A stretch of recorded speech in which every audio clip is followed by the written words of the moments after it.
আজকের রেসিপি হলো egg chicken roll বা চিকেন রোলও বলতে পারো। তো চলো দেখে নাও চিকেন রোলের জন্য কি কি নিয়ে নিয়েছি। প্রথমে আমি চিকেনগুলোকে একদম ছোট ছোট করে কেটে নিয়েছি, তার মধ্যে ভিনিগার সোয়া সস দিয়ে দিলাম। এখানে আমি চিকেনগুলো সলিড পিস নিয়েছি, তার মধ্যে আদা বাটা এবং রসুন বাটা দিয়ে দিলাম, আর সামান্য পরিমাণ লঙ্কার গুঁড়ো, হলুদ এবং নুন দিয়ে ভালো করে মেখে নেব। ভালো করে মশলাগুলোকে প্রত্যেকটা চিকেনের গায়ে মাখিয়ে নেওয়ার পর আমি কিছুটা পরিমাণ সর্ষের তেল দিয়ে এটাকে তাও ৮ ঘন্টা মতন রেখে দেব। তোমরা ৮ ঘন্টার মতন নাও রাখতে পারো, ডাইরেক্টই রান্নাটা করতে পারো, বা রাখলে ভালো হয়। আর এদিকে আমি কড়াতে কিছুটা পরিমাণ সরু সরু করে পেঁয়াজ কেটে তেলে দিয়ে হালকা মতন ফ্রাই করে নেওয়ার পরে এই যে চিকেনগুলো রেখেছিলাম সেইগুলো দিয়ে দিয়েছি, এবং আমি চিকেনের মধ্যে কিছুটা পরিমাণ আলু ছোট ছোট করে কেটে দিয়েছি। দেখবে অনেক সময় আলুটা দিলে না একটু রোলে ভাল লাগে খেতে, তাই জন্যই আমি দিয়েছি। আলুটা তোমরা দিতেও পারো, নাও দিতে পারো। আর আমি ময়দা এদিকে নুন এবং অল্প পরিমাণ চিনি এবং উষ্ণ গরম জলে মেখে রেখে দিয়েছিলাম। সেটাকেই গোল গোল করে লেচি কেটে এরকম বড় মতন বেলে নিলাম। তারপর তার উপর থেকে দেখো অল্প তেল দিয়ে তেলটাকে ভালো করে চারিদিকে ব্রাশ করে দিলাম।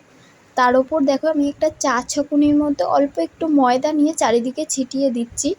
এটা ঠিক এই রোলটা যেমন লাচ্ছা পরোটার মতন হয় তেমনই হবে, দেখবে রোলগুলো পার্ট বাই পার্ট কী সুন্দর খুলবে। এবার দেখো ময়দা দিয়ে দেওয়ার পরে আমি দেখো এরকম ভাঁজ করে নিচ্ছি। তোমরা এমনি নর্মাল রুটি বেলেও করে মানে যেমন রুটির মতন বেলে করতে পারো, বাট এইটা করলে না বেশ পার্ট বাই পার্ট বেশ লাচ্ছার মতন হয় এবং খেতেও ভাল লাগে।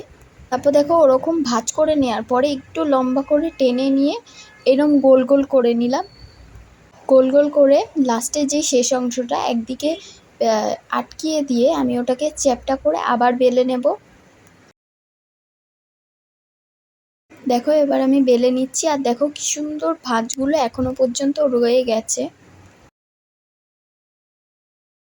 এইভাবে প্রত্যেক কটা আগে ময়দাকে ভালো করে বেলে নিয়েছি। তারপর এদিকে কড়াই চাটু বসিয়ে এবার আমি এই যে পরোটাগুলোকে আগে ভেজে নেব ভালো করে। হালকা তেল দিয়ে আমি এগুলোকে আগে আমি যেহেতু তিনটে বানাচ্ছি, তিনটে আগে ভালো করে ফ্রাই করে নেব। দেখো অল্প অল্প তেল দিয়ে আমি ফ্রাই করছি। দিয়ে তো দেখো অনেক সময় ডিম দিয়ে রোল খাওয়া হয়, বাট একবার এই চিকেনের রোলটা বানিয়ে দেখো অসাধারণ লাগে। অল্প অল্প তেল দিতে দিতে পরোটাটাকে ভেজে নিচ্ছি।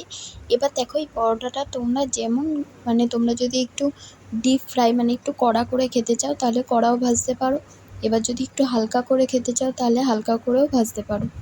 দেখো আস্তে আস্তে আমার পরোটা একদম রেডি হয়ে গেছে। এবার আমি এটাকে তুলে সাইডে রেখে দেবো। তোমরা যদি ডিম দিয়ে পরোটাকে করতে চাও তাহলে ডিম দিতে পারো, আমি একটা ডিম দিয়ে দেখিয়ে দিচ্ছি। আর যদি এমনি শুধু চিকেনের করতে চাও তাহলে আগে ভালো করে পরোটাটাকে ভেজে নেবে। যদি ডিম দিয়ে করতে চাও তাহলে একটা ডিম ফাটিয়ে অল্প নুন দিয়ে এবার আমি ডিমটাকে ভালো করে গুলিয়ে রেখেছিলাম। তারপর আমি ওভেনে কিছুটা তেল দিয়ে ডিমটাকে দিয়ে দিলাম। তারপর আমি পরোটাকে যে একটা ভেজে রেখেছিলাম পরোটাটা সেটাও আমি দিয়ে এবার দেখো চারিদিকে যাতে ডিমটা লাগে ভালো করে খুন্তি দিয়ে চেপে চেপে দিচ্ছি। তারপর হালকা একটু ডিমটা যখন হয়ে আসবে উল্টে পাল্টে নেড়ে চেড়ে একটু ভেজে নেব। তোমরা চাইলে এটাকে আরটু কড়া করেও ভেজে নিতে পারো, আবার বা একটু হালকাও ভাজতে পারো। আমি মিডিয়াম মতন ভেজে নিয়েছি। আর এদিকে দেখো একটা কাগজ দিয়ে তার উপরে ওই ডিম দিয়ে যেই পরোটাটাকে ভেজেছি সেটাকে রেখে দিয়েছি। তার উপর যেই চিকেনেরটা বানিয়েছিলাম সেইটাকে দিয়ে দিচ্ছি। আর দেখো দিয়ে দেবো কিছুটা পরিমাণ পেঁয়াজ আমি সরু সরু করে কেটে রেখেছিলাম। আর যদি তোমরা ঝাল খেতে চাও তাহলে একটু লঙ্কা কুচি দিয়ে দিতে পারো, আমি অল্প পরিমাণ লঙ্কা কুচি দিয়ে দিয়েছিলাম।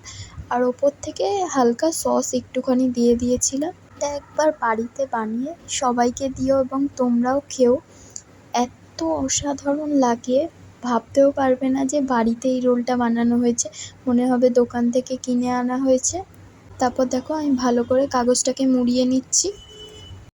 এইভাবে প্রত্যেকটা রোল একে একে রেডি করে নেব। আর যদি ডিম ছাড়া করতে চাও তাহলে শুধু পরোটাটাকে ভেজে রাখবে। এটা আমি ডিম দিয়ে যে পরোটাটা ভেজেছিলাম সেটা দেখালাম, এরপরে আমি শুধু পরোটাটা যেইভাবে ভেজেছি সেটাও দেখিয়ে দেব। ডিম দিয়ে যে পরোটাটা ভেজেছিলাম একদম এগ চিকেন রোল রেডি হয়ে গেছে। আর এদিকে আমি শুধু একটা ভেজেছিলাম, সেটার মধ্যে যারা এগ খেতে চাও না তাদের জন্যে। দেখো এর মধ্যে চিকেন দিয়ে দিচ্ছি, মানে চিকেনটা যেটা রেডি করে রেখেছিলাম সেইটা, এবং কুচো কুচো করা পেঁয়াজ কেটে রেখেছিলাম, এবং কিছুটা পরিমাণ লঙ্কা কুচি, লঙ্কাটা চাইলে নাও দিতে পারো। আর ওপর থেকে সস দিয়ে দিচ্ছি, দিয়ে এবার কাগজে ভালো করে মুড়ে নিলেই হয়ে যাবে এটা চিকেন রোল। তোমাদের আমার রেসিপিগুলো কেমন লাগে সবাই কমেন্টে বলে যেও। আর শুধু এগ রোলের রেসিপিও আমার পেজে আছে, চাইলে তোমরা দেখতে পারো। আর যদি ভালো লেগে থাকে তাহলে লাইক কমেন্ট শেয়ার করে দিও। তোমরা কে কোথা থেকে ভিডিও দেখছো আমার এই কমেন্ট বক্সে জানিয়ে যেও।